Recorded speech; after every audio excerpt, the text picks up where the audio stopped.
Hello and welcome back to my channel where I like to have fun with all things beauty while being critical about what I accept into my collection.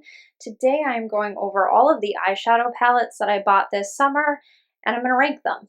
So real quick to start with, I want to get these out of the way. I have three new eyeliners. So I tried the Duochrome eyeliner from What's Up Beauty. I tried the ColourPop Duochrome eyeliner and I tried the NYX Duochrome eyeliner. The one I got was from the Beetlejuice collection, so that one's definitely the newest, but I like all three. I have to say though, the one that stands out like leaps and bounds above the others is definitely this from What's Up Beauty. I got it in the shade Bamboo. It's the green duochrome. It's absolutely stunning. This is like kind of like a liquid eyeshadow. It's just that pigmented. I think for the most part, all of the duochrome and multichrome eyeliners that I've ever bought aren't that noticeable on the eyes. A lot of them do a great job shifting swatched out, but for whatever reason, maybe because it's just not enough real estate on the eyes. Like I think if I used any of these all over my whole lid, like yeah, you would see the shift then. But in a waterline or even in a wing, it's just really hard to see the effect of the duochrome.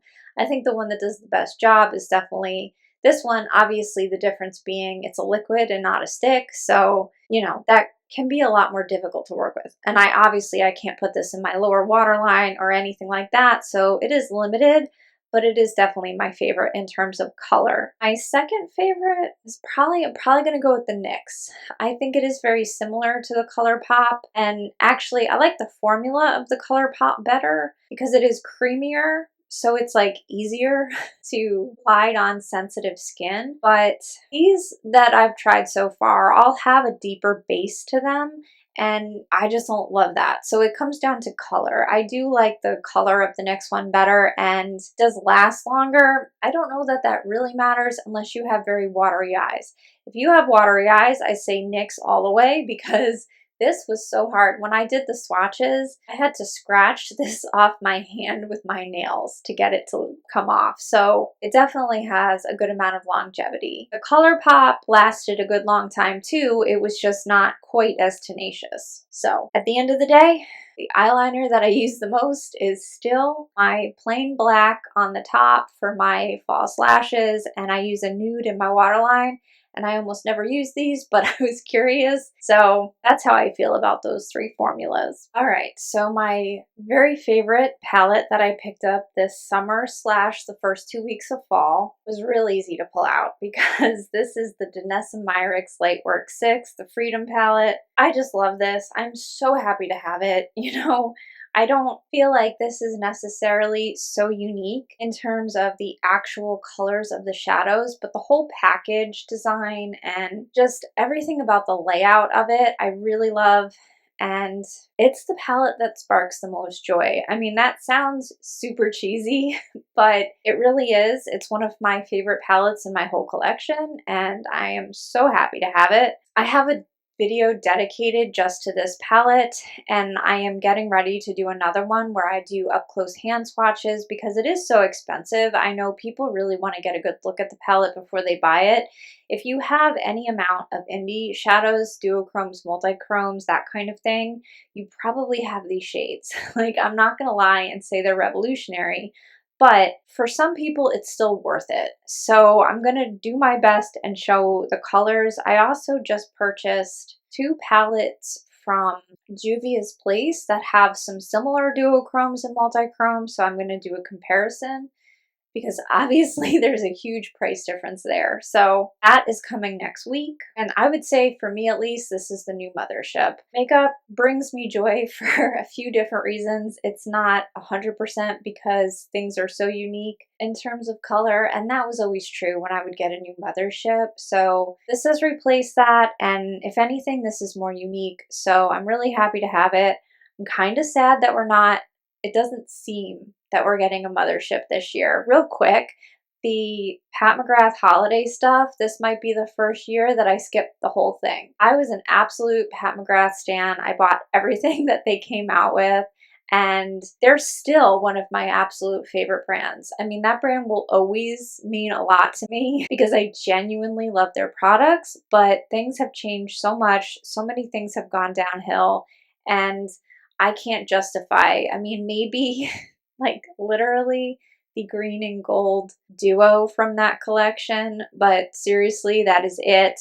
And I stopped buying motherships at mothership 10. So I have the first 10, and then I thought maybe I would pick up 11 if I got a sale good enough, but I don't know. If the motherships don't come back, I don't know that I'll ever bother to get number 11. For anyone interested, I thought this was funny. I saw somebody took the screenshot from the replies from the brand about this subject, so it looks like we're not going to get any clarification. In a way, very on brand for them, and I kind of thought it was funny, so I thought I would throw it in. We have no idea, but I know if the motherships really do come to an end, I think that also means a lot of customers are going to permanently stop buying from them, which makes me sad, but I don't know. I mean, maybe they'll end up restructuring if things get bad enough. I don't know. I guess it could be a good thing in the end. We'll just have to wait and see. It's just kind of sad. It's really sad to see the lack of ingenuity that's gone on in that brand the last couple years. So regardless, my wallet is happy that I stopped buying from that brand, but of course it found something else. So, you know, this palette is what I have on my eyes today.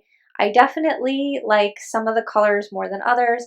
I think, unfortunately for me personally, compared to last year, I'm getting less diversity from this palette. I just don't feel like I'm getting as many unique looks. I know layering can help, but even when I'm layering, I don't really feel like I have as many looks that I love, but it doesn't change at all how I feel. You know, I'm definitely going to include all of the looks that I've done with this so you can kind of see from yourself, compare it with last year, that kind of thing. So definitely going to have a lot more to say about that palette coming up. My second favorite palette is the Glaminatrix Barely Basic palette. For obvious reasons. I mean, it's very everyday friendly, it's gorgeous, and I don't know, I feel like with this palette, I have a lot less to say because it's just pretty and it's sort of self-explanatory, and you either look at this and you like the color story or you don't. You know, the formula is solid, both the shimmers and the mattes. Glaminatrix is my favorite shimmer formula, period.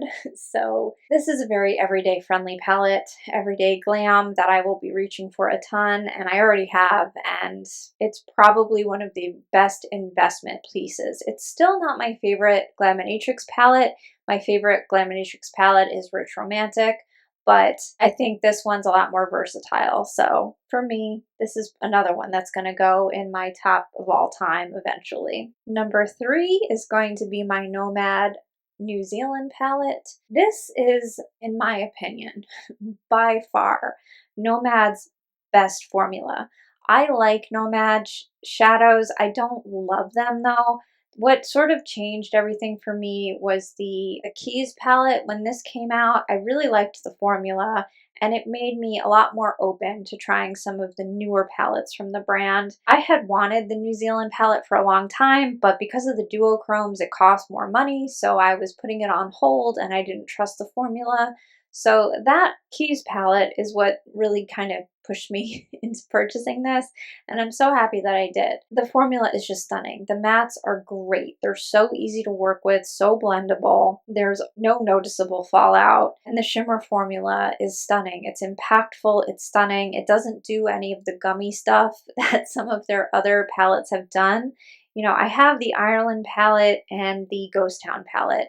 The Ghost Town palette the formula has gotten so thick over time that it's almost unusable. I'm really sad about that because I really love the color story of that. But I always warn people that, you know, if you're on the fence about that palette and you have anything else that's similar, I say go with the similar thing because I just don't trust the longevity of that formula. It's thick to begin with, and that's not my favorite.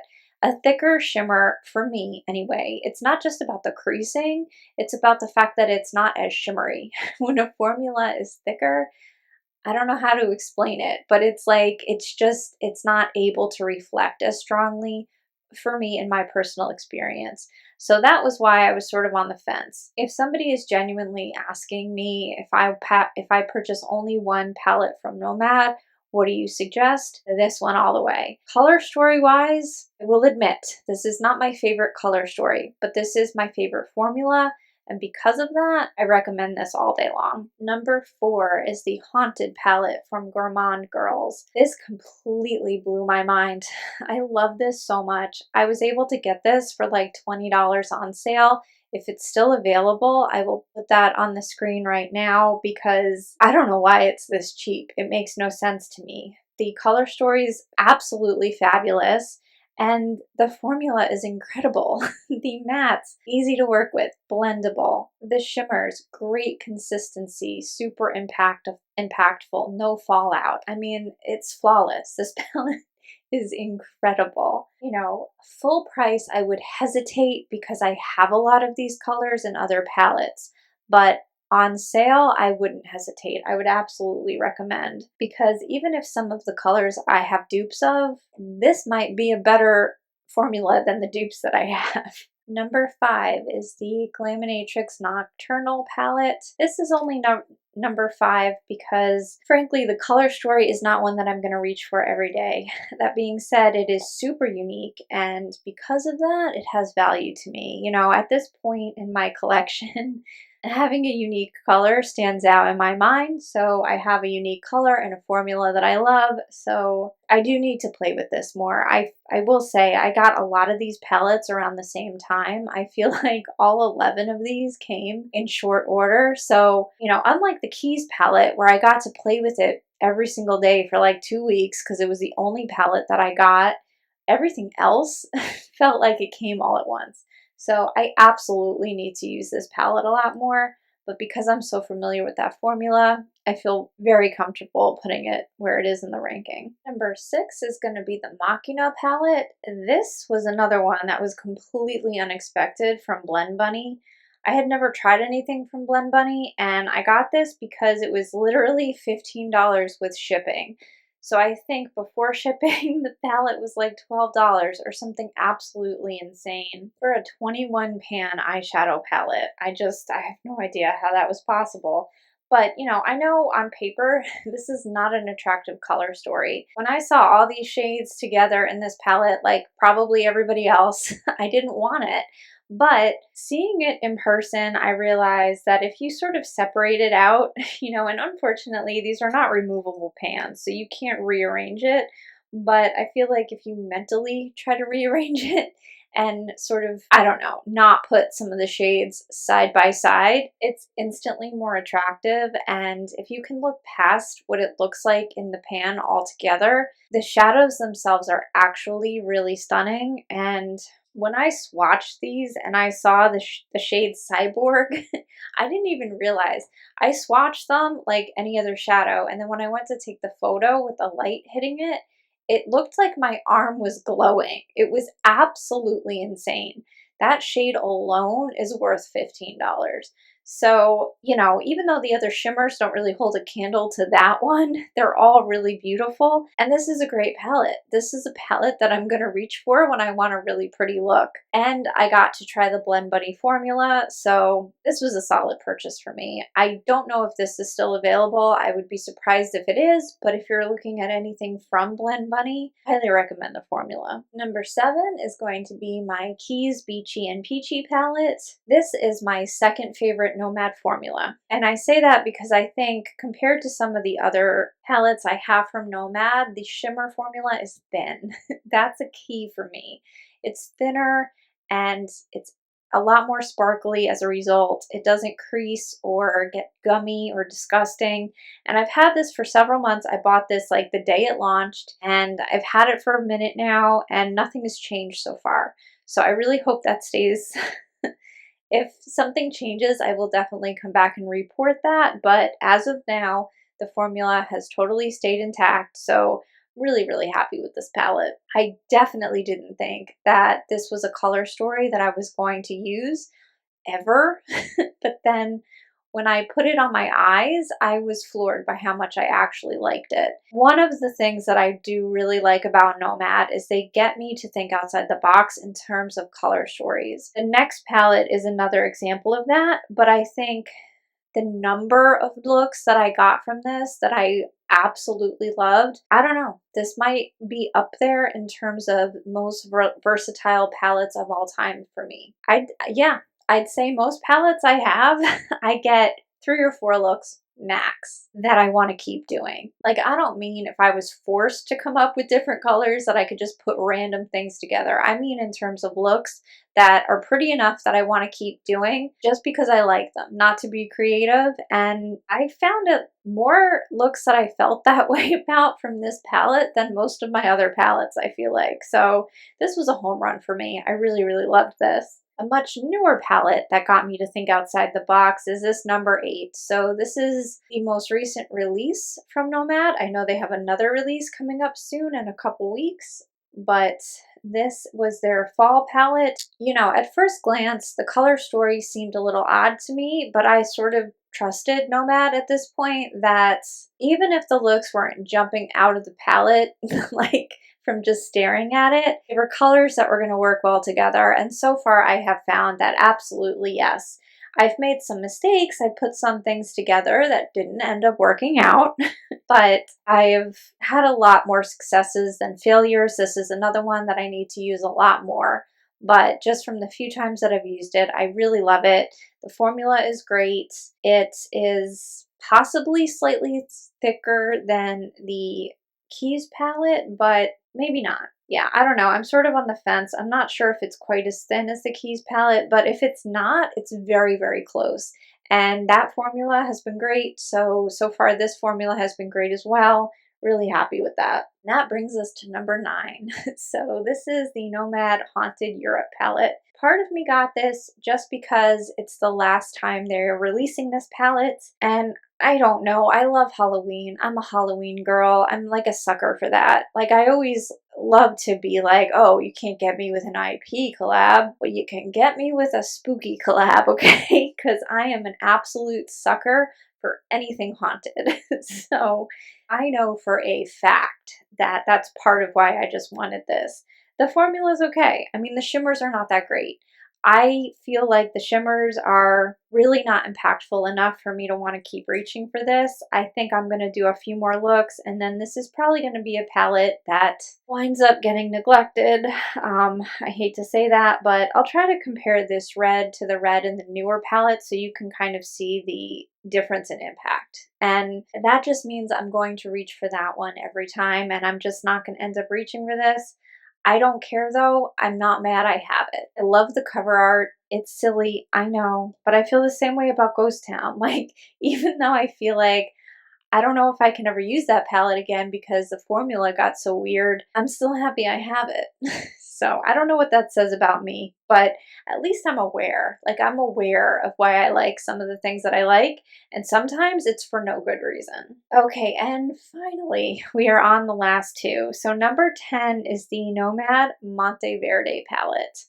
You know, I bought these 2 together when they were on sale for like 40% off. So because of that, I'm not mad that I have it. If I paid full price, I would be a little irritated because, you know, the shimmers just kind of suck. But what I think is great about this palette is the mattes. I like the colors of the mattes. The neon shades in this perform phenomenally. They don't have like that chalky white base that a lot of neons have.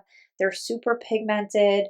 They're blendable, they're easy to work with. Like, the matte formula in this is fabulous.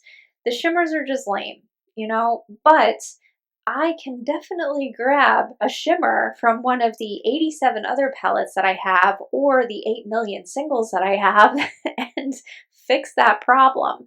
So, you know, I wound up using this and the Haunted palette recently for my Beetlejuice look when I went to go see Beetlejuice in the movie theater.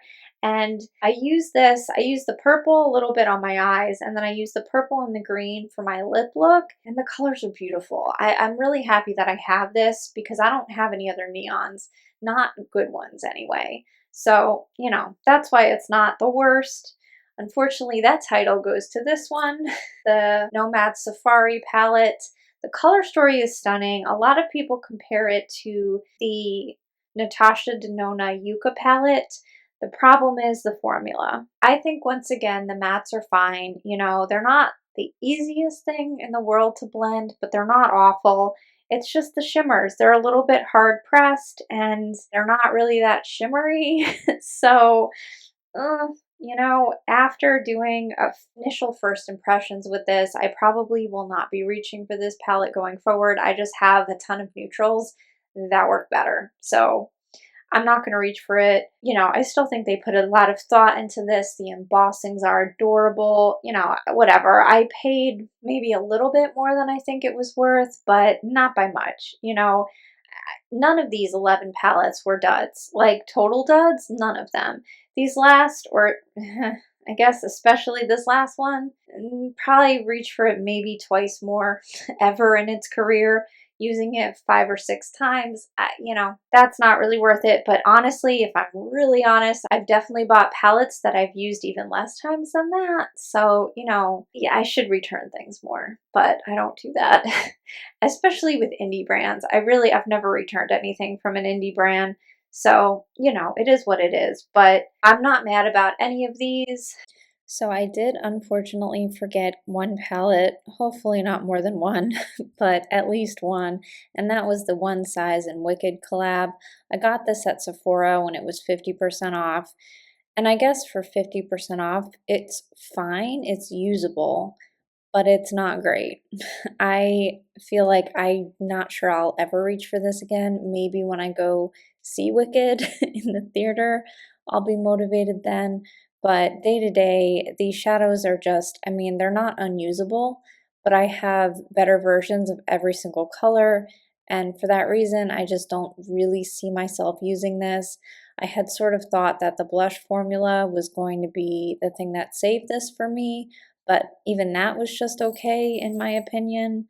So I don't know. I mean, I'm not gonna sit here and say that it's the worst thing I've ever used. It's certainly not. It's absolutely better than drugstore, most likely, but it's just not something that I would ever repurchase, even at 50% off if I didn't already buy it.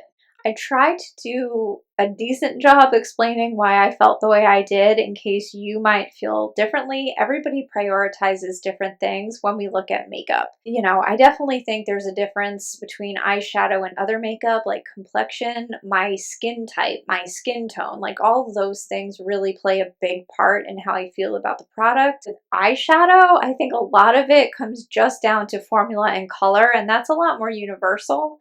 But even within that, we all have way different preferences when it comes to what we like on our eyes. So I hope this was a good look into these palettes, and I hope it was useful information going forward. You know, a lot of the research I do, some of these are limited edition. It's more about the brand. I like to see what people have to say about the brand, if their shadows are consistent and whatever. And actually, real quick, one of the things that I love about Nomad is I feel like they're getting a lot more consistent.